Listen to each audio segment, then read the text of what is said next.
When a massive wildfire tore through Southern California's Angeles National Forest last month, residents were ordered to get out.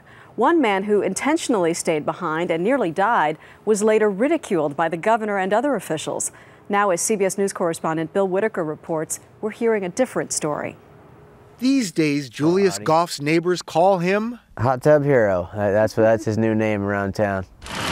With the largest fire in LA County history bearing down on his tiny canyon community, Goff hopped on this ATV and went door to door, warning and helping 10 of his neighbors to get to safety. If I would have stayed here, I don't think I would be sitting here talking to you. But when he went to his house to get his roommate, the wildfire became a monster and trapped them with 50-foot flames. It was like a war zone down here. Sounds like hell. Oh, it was. The heat so intense, his skin began to blister. Their only hope, to run for a hot tub some 30 yards away. The minute we stepped outside that door, it was so hot, the only thing we could do was scream. We screamed, just at the top of our lungs. Saved by a hot tub.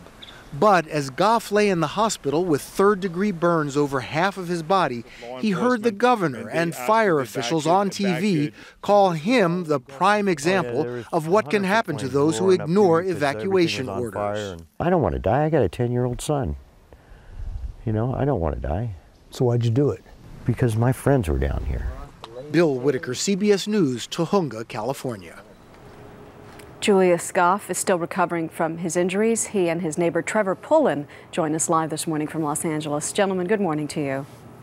Good morning. Julius, it's been almost a little more than a month since this ordeal. How are your burns? How is that recovery going? It's slow, it's painful, I'm really sore. Horrific nightmares. I mean, I have nightmares you wouldn't believe. And I got a lot of good friends, though, that are supporting me after I got out. You have severe burns, horrific nightmares, you lost your house. If you had this to do over, Julius, would you? Yeah, I think I would. If my friends were down there and in the position that I was put in, because I worked for the forestry, I volunteered to open and close gates in the evening and in the morning. So I would do it again if my friends were down there, yes. Trevor is one of your friends and neighbors, one of the people that you saved.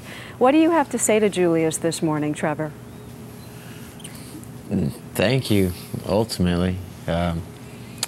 He's the best friend I've ever had, and he saved not only just me, but many people down there.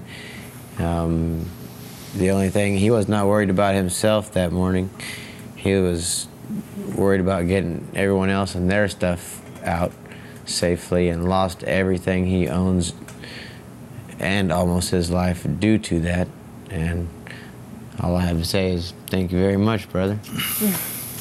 You're in a wheelchair, Trevor. Have you ever thought about what would have happened if Julius hadn't come along?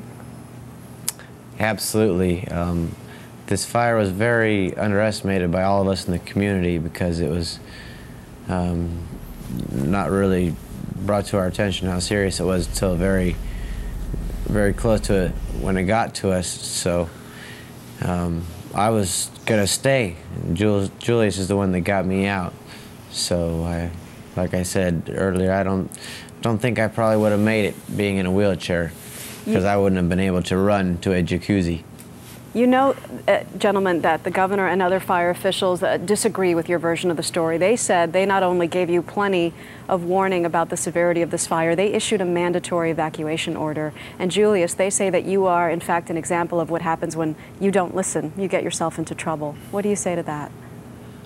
No, I say they're wrong, because the fire department and I work, Orange County Fire Department, we worked together all day long that morning, and they told all of us, reassured us, that you don't have nothing to worry about, because I walked around with the fire department all morning. They said we're going to have a fire engine in front of each and every house. And where were they?